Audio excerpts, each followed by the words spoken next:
Hey everyone, a lot's changed in the last 24 hours. As we all know, the new attack on Israel could ignite a conflict as big as the Six-Day War in 1967 or the Yom Kippur War in 1973.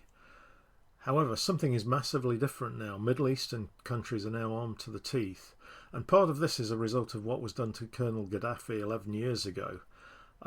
It really has caused them to look away from the West and to other countries like China and Iran for new weapons. Iran is obviously a fairly new country on the scene with the weapons, but the effect of Ukraine has really shown people how good Iranian weapons are. And Iran has made a massive amount of money from orders for the Shahid 6 drone, and you can literally buy you can literally buy two of those drones for what you would pay for one family car in America. They are literally that cheap. Now, one thing Iran does have now is the new hypersonic cruise missile, which can actually travel at a speed of Mach 13 to Mach 15, which is 11,500 miles an hour. And we can see here that the Iranian leaders were shown this way back in June. You can see them just watching it there as it's unveiled. This is a picture of the hypersonic cruise missile taking off, and whatever people say in the West, that thing is moving and it can go pretty fast. And basically, if something's coming in at 11,500 miles an hour, you're just not going to stop that. That could get through any Western defense system. The only thing that might possibly have a chance against that is the Russian S-500 missile system, which fires against, they can track almost 100 planes at once. I know the S-300 could track 67, well, it could track 100 planes and fire on 67 at once, and that was just the S-300. So something coming in that fast is going to be really difficult for the Israelis to stop, and those weapons could have been sold to any country in the Middle East. They've already sold plenty of the loitering drones that were used in Ukraine to different Middle Eastern countries. And just to give you a little bit of information about the new hypersonic missile, it's a precision guided two-stage solid fuel missile. It's got a range of 1,400 kilometers and a terminal speed of Mach 13 to Mach 15, as I said. Now that's an operational range of 1,400 kilometers, which is 870 miles. At that range from Iran, you can't quite hit Tel Aviv, but you can hit other parts of Israel. And from what I'm hearing, they've also increased this range, which they actually said when they brought the missile out, that they were working on that increased range. And the warhead has a spherical engine running on solid fuel with a movable nozzle, and that allows the warhead to increase its own speed and move in all directions. So it can travel at various speeds. It can also go out of the atmosphere, so it's a pretty flexible missile.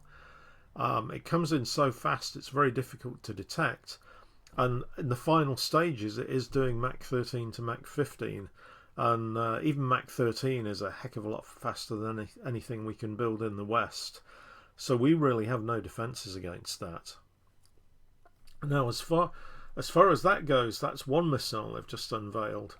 Now they also have a Kaibar missile which was unveiled around about, I believe that one was the 25th of May this year, and this is an incredibly powerful missile. It's got a strike range of 2,000 kilometers, which is well past Israel and into Africa and Eastern Europe, and you can see the strike range here. That's how far this thing can go. And that's just from Iran. You imagine it there, they could hit anybody in Europe. They could, say Algeria had an argument with Paris, which it has had some problems with Paris recently. They could hit Paris or London with one of those missiles. And again, these missiles are big enough to carry an atomic warhead. And they basically, as I said, have a range of 2,000 kilometers. It's got a 1,500 kilogram warhead, which is 3,300 pounds. That's a heck of a size, and it can carry a number of different warheads. That's certainly something to pay attention to. And as I said, countries well beyond Israel such as countries in Eastern Europe, can be hit by that. It's certainly got a good range. But what's really worried them in the West, the military strategists over here are looking at claims that the Khyber missile has a very small signature on radar, and this is going to make it very hard to detect and intercept. And in answer to a comment by the West that they didn't believe those claims, the Iranians came right back and said, on the day of a war, you'll find out the claims are true. So really, that's a head in the sand mentality. If you just go back and say, well, they can't possibly have this, because if we were as scientifically advanced as some of these other countries, we would have hypersonic cruise missiles, and we don't. So that means we're falling behind, and other countries have more advanced weapons. So we don't know what this Khyber missile can do. We don't know what the other Iranian missile can do, the hypersonic cruise missile. And just to go back to the Khyber missile, the range is 1,240 miles. I didn't mention that. I mentioned the 2,000 kilometer range. It's powered by a special hydraulic self-igniting fuel, and that basically means it can be launched within 12 minutes from them getting the command from Tehran. They can have them ready anyway, but it takes 12 minutes to run the missile up and get it ready. And one of the other worrying things which I came across recently as well, and this is a comment by a US official, they're basically saying Iran can make fissile material for a bomb in about 12 days. And if I was Iran, I would have already made that, because everything's underground. We can't hit it. Every single thing Iran has got, all their factories for making missiles, I've seen, and these things have been about, I've seen pictures of Iranian drones driving themselves through tunnels without anybody controlling them, and we would never stand a chance of hitting that unless we actually made it into the tunnels themselves. So this is a real problem.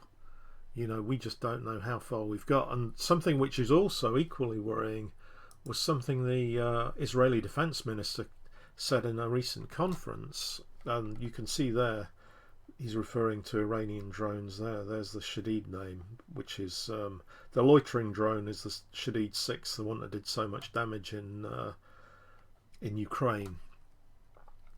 And what he's got here are 6 images of boats or ships. These are all commercial shipping boats, but what he has said is that any of these ships can and have been altered so that they can carry cruise missiles, they can carry drones, they can also carry commandos. So Iran potentially has quite a strong undetectable force, and this was something the Germans used back in around about 1940 when they took over Norway. They landed in Oslo, came out of the ship playing instruments with band uniforms on, and then when they got up near the Parliament building, they took the uniforms off, threw the instruments aside, and then marched up into the Parliament with submachine guns, and that was it. Norway was taken just as easily as that. Obviously they're not going to manage that with Israel, but they can get pretty close and have ships around just in case. Which means they may already have a ship quite close to Israel.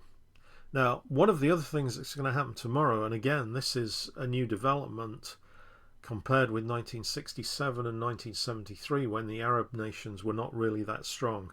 Egypt, Saudi Arabia, and Jordan are meeting tomorrow to discuss the situation, and inevitably, one of the things that is going to come up is whether to launch a joint war against Israel. They've done it before twice. Things have been quiet for a whole generation, but this attack from Hamas is absolutely unprecedented, and it's like a powder keg. We don't know where this is going to go, because Israel is inevitably striking back hard. That's going to cycle things up with the Arabs, and it already has in one way, because a policeman in Egypt shot 2 Israeli tourists today. So feelings are running high. You can tell just by the action of that one man, who will obviously go to jail for that. But he couldn't control himself. So it just shows what a situation we're potentially in, because there's going to be a lot of people in the Arab countries and into Iran, who feel like they're not going to be able to control themselves either. So we don't know what's going to happen here. And they also have powerful friends in the Middle East as well, now that Saudi Arabia is close to China and turning away from America. The Chinese may well feel like they want to protect Saudi Arabia from attack if it does something stupid. So we don't know where this is going to go. And the world has really changed even in the last year or two, because Western weapons have seemed to be not up to snuff in Ukraine. They don't seem to be able to do anything against the Russians. And the Ukrainians have even said some of the weapons are just basically crap. So none of us really know what will happen at this point. And so I'll bring the video to a close now, but I just wanted to put that situation into perspective and show how Israel is potentially against very dangerous enemies now, where it wasn't before. And Iran has had tons of orders for its loitering drone after its success in Russia, so you can bet people have already bought these new weapons. They've been out for 3 or 4 months, and Iran has such good manufacturing capacity, they're even helping the Russians build a factory for making drones in Russia. And that tells you something if they're good enough to help the Russians build a factory. So with that being said, if you liked the video, please like and subscribe. And this is a new channel, but I will be putting out some new videos. One of the next videos I'm going to cover, and I already had that prepared to record today, but I brought this one up first. I'm going to cover the Russian hypersonic cruise missile. And the Russians recently said 6 of those could take out an American aircraft carrier. So they are very formidable weapons too. So we have a world that's changing and a lot's going on. So thank you for listening. I'm always pleased if somebody watches my videos. I do have 2 other channels and this is a new one, but thank you for watching, and subscribe and hit the notification bell as well so you can be notified when new videos are coming out. So thanks very much, and I'll close there, and have a good day and a good evening.